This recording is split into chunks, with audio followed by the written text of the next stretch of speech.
Hello, and I'm going to show you how to do a slip stitch.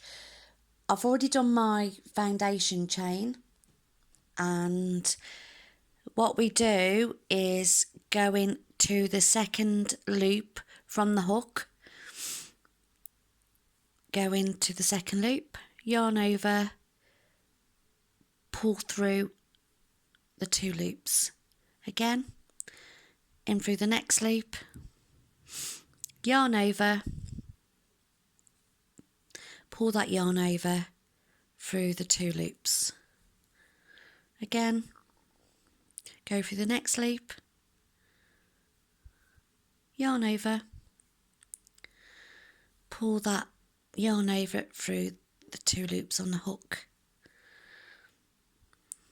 again, in through the next loop, yarn over.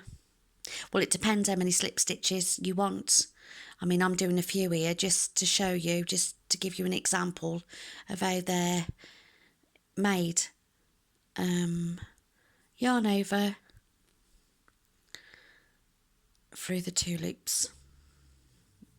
So I've done a few there. I'll show you again. Through the loop, yarn over, and through the two loops.